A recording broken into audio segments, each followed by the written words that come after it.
এরপর থেকে দিনের পর দিন মিনতি দুধে জল মিশিয়ে 2 বালতি করে দুধ জমিদার বাড়িতে পাঠায়। আর জগাই সেই টাকা দিয়ে তার বউয়ের জন্য কানের দুল, হাতের চুড়ি কিনে নিয়ে আসে। রামচন্দ্রপুর নামের এক গ্রামে এক জমিদার ছিলেন, যিনি শুধু জমিদারি করে নয়, গরুর দুধ ব্যবসা করেও প্রচুর অর্থ উপার্জন করেন। গ্রামবাসীদের তিনি বিনামূল্যে গরু দিয়েছিলেন। বদলে রোজ যা দুধ হবে তার অর্ধেক অংশ জমিদারকে দিতে হবে। আর গ্রামবাসীরাও অর্ধেক দুধ বিক্রি করে বেশ সুখেই দিন কাটায়। কিন্তু মিনতি, আর তাড়াতাড়ি নাও, দুধ দেওয়া হলো তোমার? জমিদারকে দুধ দিয়ে আসতে হবে, আজ অনেকটা বেলা হয়ে গেল।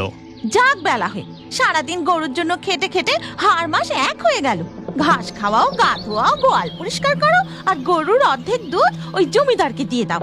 কিন্তু জমিদার যে আমাদের বিনামূল্যে গরু দিয়েছেন, অর্ধেক দুধ বিক্রি করে আমাদেরও ভালোই অর্থ উপার্জন হয়।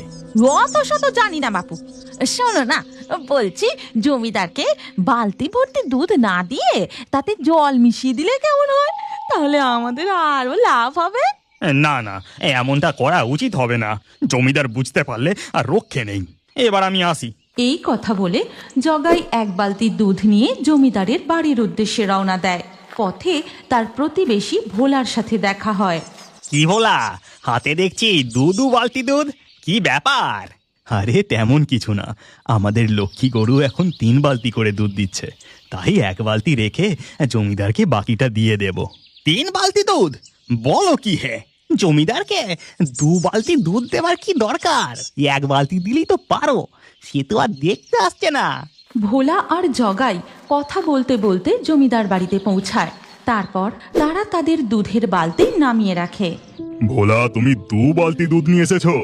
তা তুমি নিজের জন্য অর্ধেক রেখেছো তো? আগে জমিদার মশাই, আমাদের লক্ষ্মী এখন 3 বালতি করে দুধ দিচ্ছে, তাই আপনার জন্য 2 বালতি নিয়ে এলাম। বাহ, অতি উত্তম। তা 1 বালতি দুধ যখন বেশি নিয়ে এসেছো, তার দাম আমি তোমাকে দিয়ে দেব। প্রয়োজনের অধিক 1 ফোঁটাও দুধ আমি বিনামূল্যে নেব না। এই কথা বলে জমিদার ভোলাকে কিছু টাকা দেয়। তারপর ভোলা আর জগাই জমিদার বাড়ি থেকে বেরিয়ে তাদের বাড়ি ফিরতে থাকে। ওদিকে তখন ভোলার বউ মালা, ও লক্ষ্মী, এই দেখ, আমি তোর জন্য কত সুন্দর সবুজ সবুজ ঘাস নিয়ে এসেছি, এই নে খা। ঠিক তখনই ভোলা বাড়ি ফিরে আসে। তারপর তার বউকে বলে, জানো মালা, আজ কি হয়েছে? জমিদার বাবু আমাকে টাকা দিয়েছেন, বলেছেন 1 বালতির বেশি দুধ তিনি বিনামূল্যে নেবেন না। ও মা, তাই? শোনো না, বলি হাট থেকে কালকে খোল ভুসি কিনে নিয়ে এসো। লক্ষ্মীরকে শুধু ঘাস আর খড় খেতে ভালো লাগে বলো? ঠিক আছে ঠিক আছে, তাই নিয়ে আসবো। ওদিকে বাড়ি ফিরে জগাই তার বউকে আজকের পুরো ঘটনাটা খুলে বলে। সবকিছু শুনে আদিক্ষেতা দেখে 2 বালতি দুধ নিয়ে যাওয়া হয়েছে। শোনো, কাল থেকে তুমিও 2 বালতি দুধ জমিদারের জন্য নিয়ে যাবে। কিন্তু আমাদের গরু যে 2 বালতি দুধ দেয়, সবই কি দিয়ে দেবো নাকি? আরে, তোমার মাথায় কি গোবর পোড়া আছে নাকি? এদিকে শোনো। এরপর মিনতি ফিস ফিস করে জগাইকে কি যেন একটা বলে। বাবা, তোমার কি বুদ্ধি, কি বুদ্ধি! এর পরের দিন সকালে দুধ দোয়া হয়ে গেলে মিনতি সমস্ত ব্যবস্থা করে জগাইকে বলে, এই নাও, এই 2 বালতি দুধ জমিদারের জন্য নিয়ে যাও। এরপর জগাই 2 বালতি দুধ নিয়ে রওনা দেয়। পথে তার সাথে ভোলার দেখা হয়। তারপর তারা পৌঁছায় জমিদার বাড়িতে। জগাই, আজ দেখছি তুমিও 2 বালতি দুধ নিয়ে এসেছো। হ্যাঁ হ্যাঁ জমিদার মশাই, আমাদের গরুটা এখন বেশি বেশি দুধ দিচ্ছে। ঠিক আছে, এই নাও দুধের দাম। জমিদার মশাই জগাইকে ও ভোলাকে দুধের দাম দিয়ে দিলে তারা যে যার বাড়ি ফিরে আসে। এই দেখো মিনতি, জমিদার কিচ্ছুটি টের পায়নি। সত্যি তোমার খুব বুদ্ধি। জগাইদের গরু ভালো কিছু খেতে না পেয়ে পেয়ে রোগা জীর্ণ শীর্ণ হয়ে যায়।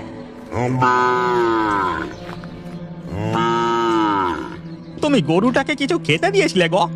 মনে হয় ওর খুব খিদে পেয়েছে। সব সময় অত শত খেতে দিতে পারবো না বাপু।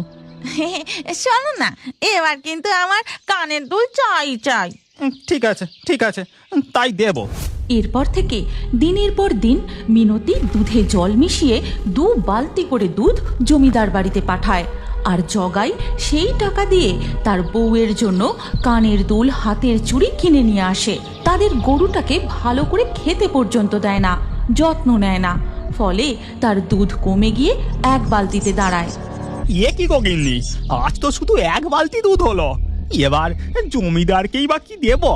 এর অর্ধেক তো আর জমিদারকে দিলে চলে না। দাঁড়াও, আমি জলে অল্প দুধ মিশিয়ে 1 বালতি করে দিচ্ছি, তাই নিয়েই তুমি যাও। এই কথা বলে মিনতি জলে দুধ মিশিয়ে জগাইকে দেয়। তারপর জগাই দুধের বালতি হাতে নিয়ে জমিদার বাড়ির উদ্দেশ্যে রওনা দেয়, আর মিনতি যায় মালার বাড়িতে। কি রে মালা, তোর কি খবর? বাবা, দেখছি 2 বালতি দুধ। তা জমিদার কি জল মেশানো দুধ দিস নাকি? না না, জল মেশানো দুধ দেবো কেন? আমাদের লক্ষ্মী গরু এখন 4 বালতি করে দুধ দেয়। বাবা, 4 বালতি করে দুধ দেয়? তা খাবার দাবার নিজেরা খাস না সবই গরুকে খাওয়াস? এই কথা বলে মিনতি মনে মনে কি যেন একটা ভাবে, তারপর বলে, আচ্ছা মালা, তুই সকালে কখন ঘুম থেকে উঠে গরুর দুধ দুস? আমি সকাল 6টায় উঠি, তারপর লক্ষ্মীকে পেট ভরে খোল, ভুসি, ঘাস খাইয়ে তারপর দুধ দুই। ও তাই নাকি? আচ্ছা ঠিক আছে, এবার আমি আসি রে। এই কথা বলে মিনতি তার বাড়ি চলে যায়। তারপর জগাই বাড়ি ফিরে মিনতিকে বলে, অমিনতি, জমিদার না এবার মনে হয় সন্দেহ করছে। জল মিশিয়ে মিশিয়ে আর কতদিন চলবে গো? আর তুমি এবার আমাদের গরুটার ভালো করে যত্ন নাও, না হলে যে ও খেতে না পেয়ে পেয়ে দুধ দেওয়াই বন্ধ করে দেবে। ওসবের তুমি চিন্তা করো না, কাল থেকে তুমি 2 বালতি ভরে খাঁটি দুধ নিয়ে যাবে। কি সব বলছো? তোমার মাথা ঠিক আছে তো? এর পরের দিন ভোরবেলা দেখা যায় ভোলাদের গোয়ালে মিনতি লক্ষ্মীর দুধ দুইছে। হ্যাঁ, 2 বালতি হয়ে গেছে। কি ভালো গরু, কত সহজে 2 বালতি দুধ দিয়ে দিল। মনে হয় আমাকে চিনতে পারিনি। মালা ওঠার আগে এবার আমি পালাই। মিনতি 2 বালতি দুধ নিয়ে বাড়ি চলে যায়। তারপর সকালে যখন মালা দুধ দুইতে আসে, তখন শুধু 2 বালতি দুধ হয়। লক্ষ্মী, তোর শরীর ঠিক আছে তো? আজ তুই শুধু 2 বালতি দুধ দিলি? যাকে, আচ্ছা শোনো না, আজ তুমি 1 বালতি দুধ নিয়ে জমিদার বাড়িতে যাও। এরপর ভোলা 1 বালতি দুধ নিয়ে বেরিয়ে পড়ে। পথে জগাইয়ের সাথে দেখা হয়। তারপর তারা জমিদার বাড়িতে পৌঁছে বালতি নামিয়ে রাখে। ভোলা, আজ 1 বালতি দুধ নিয়ে এলে? আগে জমিদার মশাই, আমাদের লক্ষ্মীর মনে হয় শরীরটা একটু খারাপ, তাই আজ দুধ কম দিয়েছে। আজ জমিদার শুধু জগাইকে টাকা দেয়। তারপর ভোলা আর জগাই চলে গেলে জমিদার গিন্নি বলে, ব্যাপারটা আমার মোটেও ঠিক লাগছে না। সন্দেহ হতে আমি দুধ পরীক্ষা করে দেখেছিলাম, জগাই জল মেশানো দুধ দিচ্ছে। তা আজ আবার হঠাৎ খাঁটি দুধ নিয়ে এসেছে। আপনি সিপাই পাঠিয়ে নজর রাখার ব্যবস্থা করুন। হ্যাঁ। এর পরের দিন ভোরবেলা জমিদারের সিপাই আড়াল থেকে সমস্ত ঘটনা দেখে। তারপর ফিরে এসে জমিদারকে জানায়, আজ আসুক জগাই, আমি ওকে উচিত শিক্ষা দেব। এর কিছুক্ষণ পর জগাই 2 বালতি ও ভোলা 1 বালতি দুধ নিয়ে এসে হাজির। জগাই, তুমি দুধে জল মিশিয়েছ, আমি তাও তোমাকে কিছু বলিনি। এখন আবার ভোলাদের গরুর দুধ চুরি করছো। এর শাস্তি হিসাবে আমি তোমাকে হাজতবাস করাতাম, কিন্তু আমি তা করব না। আমার গরু তুমি ফিরিয়ে দিও। ক্ষমা করবেন মালিক, আমার ভুল হয়ে গেছে। আমার বইয়ের কুযুক্তি শোনা একদম উচিত হয়নি। আপনি গরু নিয়ে নিলে আমরা যে না খেতে পেয়ে মরবো। তুমি গরুর ভালো করে যত্ন নাও না, তাকে ভালো করে খেতে পর্যন্ত দাও না। আমি তোমাকে 1 মাস সময় দিলাম, গরুটাকে ভালো করে খাওয়াও, ওর যত্ন নাও, আর সৎভাবে দুধ বিক্রি করো। মনে রেখো, আমি তোমার ওপর নজর রাখবো। ঠিক আছে, ঠিক আছে হুজুর। এরপর জগাই ও ভোলা যে যার বাড়ি ফিরে যায়। তারপর জগাই তার বউকে আজকের সব কথা খুলে বলে। যখন আমাদের গরু বেশি দুধ দিতে পারছে না, সেখানে মালাদের গরু বেশি দুধ দেবে, তা আমি মেনে নিতে পারবো না। এবার দেখো আমি কি করি। এর পরের দিন সকালে দুধ দোয়ার কাজ হয়ে গেলে মালা যখন তার গরুকে নিয়ে নদীতে গা ধোয়াতে যায়, তখন মিনতিও তাদের গরুকে গা ধোয়াতে নিয়ে আসে। কিন্তু মালা যখন এক মনে লক্ষ্মীর গা ধোয়াতে থাকে, এই গল্পের পরবর্তী পর্ব যদি তোমরা দেখতে চাও তাহলে কমেন্টে নেক্সট পার্ট অবশ্যই লেখো।